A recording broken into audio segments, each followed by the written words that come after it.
महेंद्र सिंह धोनी।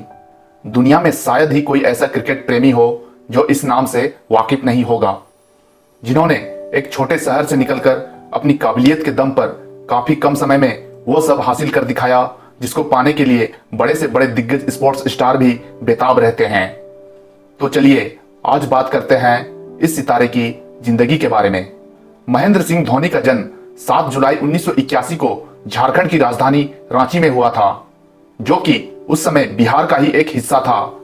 वैसे तो धोनी उत्तराखंड के अल्मोड़ा जिले से हैं, लेकिन उनके पिता पान सिंह धोनी की नौकरी रांची में स्थित मैकॉन लिमिटेड में लगने की वजह से MS धोनी का पूरा परिवार रांची शिफ्ट हो गया। धोनी के एक बड़े भाई नरेंद्र सिंह धोनी और एक बड़ी बहन जयंती भी है। धोनी ने अपनी स्कूलिंग रांची के DAV जवाहर विद्या मंदिर श्यामली से पूरी की। स्कूल के शुरुआती दिनों में धोनी को फुटबॉल खेलना बहुत पसंद था और वो एक गोलकीपर थे। उनकी इसी काबिलियत को देखते हुए उन्हें स्कूल के कोच ने एक दिन स्कूल क्रिकेट टीम के रेगुलर विकेट कीपर के एब्सेंस में विकेट कीपिंग करने को कहा, जहां धोनी के कैचिंग एबिलिटी और फुट मूवमेंट को देखकर उनके कोच काफी प्रभावित हुए और उन्हें रेगुलर क्रिकेट खेलने की सलाह दी। इसके बाद धोनी साल 1995 में कमांडो क्रिकेट क्लब में बतौर विकेट कीपर बैट्समैन क्रिकेट खेलने पहुंचे और वहां भी उन्होंने अपने विकेट कीपिंग के साथ साथ अपनी बल्लेबाजी से सभी को काफी प्रभावित किया। वो अगले 3 सालों तक कमांडो क्रिकेट क्लब में बतौर विकेट कीपर बैट्समैन खेलते रहे। साल 1998 के वीनू मांकड़ ट्रॉफी में भी धोनी की परफॉर्मेंस शानदार रही। उसी साल देव सहाय, जो कि बिहार क्रिकेट एसोसिएशन के एक्स प्रेसिडेंट और उस वक्त झारखंड डिस्ट्रिक्ट क्रिकेट एसोसिएशन के प्रेसिडेंट भी थे, उन्होंने धोनी का selection central coal field limited यानी कि CCL की टीम के लिए कर लिया। उस वक्त धोनी 12th स्टैंडर्ड में थे और साथ ही वो स्कूल क्रिकेट और क्लब क्रिकेट भी खेल रहे थे। CCL की तरफ से खेलने के दौरान ही उन्हें ऊपर बैटिंग करने का मौका मिला और उन्होंने इस मौके का पूरा फायदा उठाते हुए CCL की तरफ से कई सेंचुरीज भी लगाई। धोनी के परफॉर्मेंस और हार्ड हिटिंग एबिलिटी से देव सहाय काफी इंप्रेस थे। आगे चलकर साल 1998 में धोनी अपने परफॉर्मेंस के दम पर बिहार के अंडर 19 टीम में भी अपनी जगह बनाने में कामयाब रहे, जहां धोनी ने 5 मैचों में खेलते हुए 176 रन बनाए। लेकिन उस साल बिहार की टीम क्वार्टर फाइनल में ही बाहर हो गई। लेकिन साल 1999 के कुछ बिहार ट्रॉफी में बिहार की टीम फाइनल में पहुंचने में कामयाब रही, जहां उनका मुकाबला था पंजाब की टीम से। उस मैच में बिहार ने पहले बल्लेबाजी करते हुए 357 रन बनाए, जिसमें धोनी ने भी 84 रनों की उम्दा पारी खेली।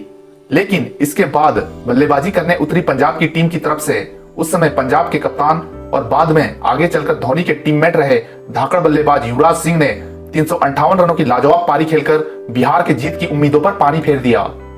पंजाब की टीम ने उस मैच में 839 रन बनाए और साथ ही कुछ बिहार ट्रॉफी की विजेता भी बनी। इसके बाद धोनी ने अपनी बल्लेबाजी पर और भी ज्यादा मेहनत करनी शुरू कर दी और साथ ही अपनी खामियों को दूर भी करते रहे।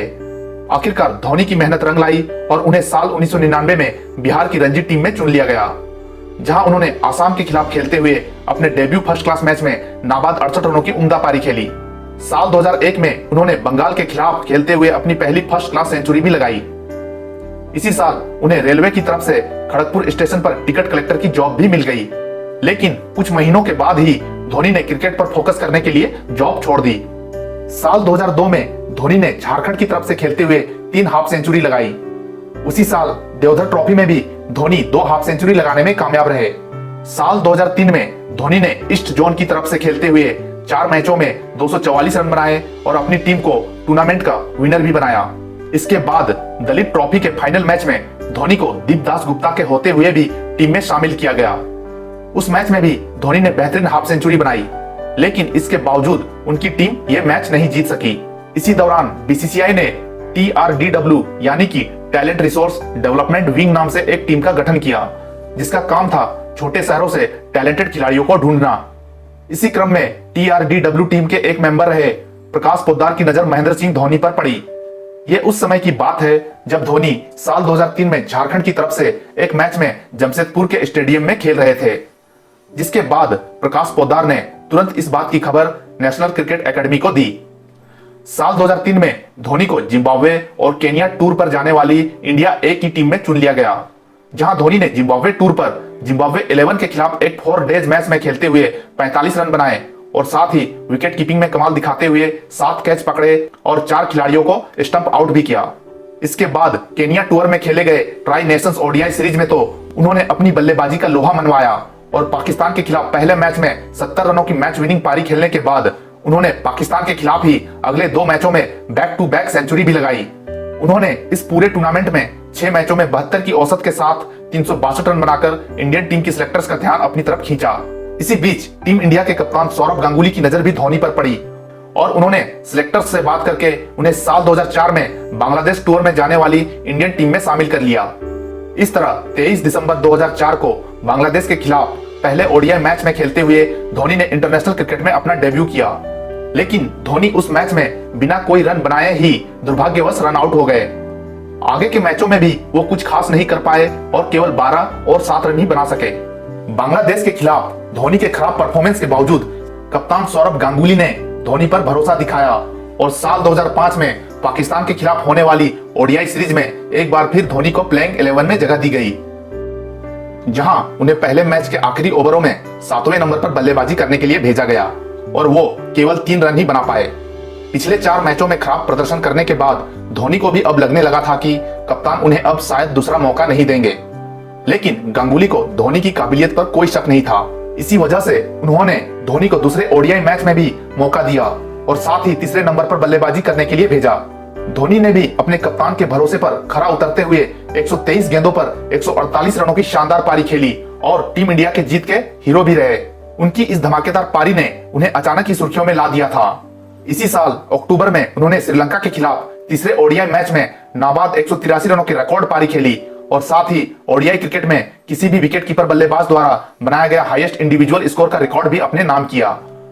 उस दिन दुनिया ने जाना कि टीम इंडिया ने उस विकेट कीपर बल्लेबाज की कमी को पूरा कर लिया है जिसकी उन्हें कई सालों से तलाश थी। इस मैच के बाद धोनी ने कभी पीछे मुड़कर नहीं देखा और टीम इंडिया के लिए लगातार एक से बढ़कर एक शानदार इनिंग्स खेलते रहे। इसी साल दिसंबर में उन्होंने श्रीलंका के खिलाफ ही खेलते हुए टेस्ट क्रिकेट में भी अपना डेब्यू किया, जिसमें उन्होंने 7वें नंबर पर बल्लेबाजी करते हुए 30 रन बनाए। साल 2006 के पाकिस्तान दौरे में भी धोनी पूरी तरह छाए रहे और अपनी धमाकेदार पारी से टीम इंडिया को सीरीज में 4-1 से जीत दिलाने में अपनी महत्वपूर्ण भूमिका निभाई। इसी दौरे में उन्होंने टेस्ट क्रिकेट में अपनी पहली सेंचुरी भी बनाई। इसी साल वो आईसीसी रैंकिंग में पहली बार नंबर 1 ओडीआई बैट्समैन भी बने। साल 2007 के वर्ल्ड कप में टीम इंडिया बांग्लादेश और श्रीलंका से हारकर ग्रुप स्टेज से ही बाहर हो गई। धोनी इन दोनों ही मैचों में अपना खाता तक नहीं खोल पाए थे, जिसके बाद गुस्साए फैंस ने रांची में स्थित धोनी के घर में पथराव भी किए और साथ ही उनके पुतले भी जलाए थे। इसी साल साउथ अफ्रीका में आयोजित T20 वर्ल्ड कप के लिए धोनी को टीम इंडिया का कप्तान भी बना दिया गया। उनकी कप्तानी में यंग और जोश से भरी टीम इंडिया के जांबाजों ने विश्व के सभी दिग्गज टीमों को मात देते हुए पहले T20 वर्ल्ड चैंपियन का टैग अपने नाम किया। इस सक्सेसफुल वर्ल्ड कप के बाद धोनी को साल 2007 में ऑस्ट्रेलिया के खिलाफ होने वाले होम ओडीआई सीरीज के लिए टीम इंडिया का कप्तान भी बना दिया गया, लेकिन सीरीज में अच्छा प्रदर्शन करने के बाद भी टीम इंडिया ये सीरीज 4-2 से गंवा बैठी। लेकिन साल 2008 में उन्होंने अपनी कप्तानी में ऑस्ट्रेलिया को उनकी ही धरती पर हराकर पहली बार सीबी सीरीज अपने नाम की। इसी साल अनिल कुंबले के रिटायरमेंट के बाद धोनी को टेस्ट टीम की कमान भी सौंप दी गई। साल 2009 में धोनी की कप्तानी में team India ICC test ranking में पहले नंबर पर पहुंची। इसी साल वो खुद भी नंबर 1 ओडीआई बैट्समैन बने। इसी साल उन्हें भारत सरकार ने पद्मश्री से भी सम्मानित किया। साल 2010 में धोनी ने अपनी कप्तानी में टीम इंडिया को एशिया कप का विजेता भी बनाया। अब बारी थी साल 2011 के वर्ल्ड कप की।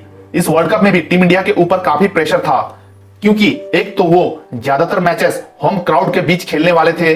इसके अलावा ये शायद क्रिकेट के भगवान कहे जाने वाले मास्टर ब्लास्टर सचिन तेंदुलकर का आखिरी वर्ल्ड कप भी होने वाला था।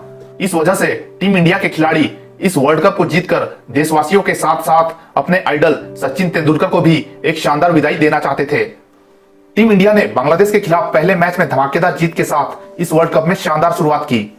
जैसे जैसे वर्ल्ड कप आगे बढ़ता गया, टीम इंडिया का परफॉर्मेंस भी निखरता चला गया, लेकिन इस सब के बीच धोनी का बल्ला अभी भी खामोश ही था। फिर वो दिन आया जिसका हर भारतीय को इंतजार था। फाइनल में टीम इंडिया पहुंच चुकी थी और सामने थी टीम श्रीलंका, लेकिन फाइनल में श्रीलंका के 275 रनों के टारगेट का पीछा करने उतरी टीम इंडिया 114 रनों पर 3 टॉप ऑर्डर बैट्समैन का विकेट गंवाकर मुश्किल में आ गई थी। तब धोनी इस वर्ल्ड कप में शानदार फॉर्म में चल रहे युवराज सिंह को रोककर खुद ऊपर बल्लेबाजी करने के लिए आए और 91 रनों की धमाकेदार पारी खेलकर नॉट आउट रहते हुए ही टीम इंडिया को 28 साल बाद वर्ल्ड चैंपियन बनाकर ही लौटे। इसके बाद उन्होंने अपनी कप्तानी में टीम इंडिया को साल 2013 के आईसीसी चैंपियंस ट्रॉफी का विजेता भी बनाया। इसी के साथ आईसीसी के सभी ट्रॉफीज जीतने वाले वो वर्ल्ड के पहले कैप्टन भी बने। इसी साल ऑस्ट्रेलिया के खिलाफ चेन्नई टेस्ट में उन्होंने शानदार 224 रनों की पारी खेली और टेस्ट क्रिकेट में अपना पहला दोहरा शतक भी बना दिया। साल 2014 में लिमिटेड ओवर्स की गेम को प्राथमिकता देते हुए उन्होंने टेस्ट क्रिकेट से अपनी रिटायरमेंट अनाउंस कर दी। साल 2015 के वर्ल्ड कप में ग्रुप स्टेज के सभी मैचों को जीतकर ये कारनामा करने वाले वो पहले इंडियन कैप्टन भी बने। हालांकि इस वर्ल्ड कप में शानदार प्रदर्शन करने के बावजूद टीम इंडिया सेमीफाइनल में ऑस्ट्रेलिया से हारकर वर्ल्ड कप से बाहर हो गई। साल 2017 में धोनी ने ओडीआई और टी20 टीम की कप्तानी भी छोड़ दी, जिसके बाद विराट कोहली को टीम इंडिया के सभी फॉर्मेट्स का कप्तान बना दिया गया। साल 2018 में वो पद्म भूषण से भी सम्मानित किए गए। जैसे जैसे वक्त बीतता गया वैसे वैसे उनके परफॉर्मेंस का स्तर भी गिरता चला गया। फिर एक वक्त ऐसा आया जहां उनकी बल्लेबाजी और स्ट्राइक रेट को लेकर सवाल उठने लगे, लेकिन इसके बावजूद वो अभी भी टीम इंडिया के लिए एक मैच विनर साबित हो रहे थे।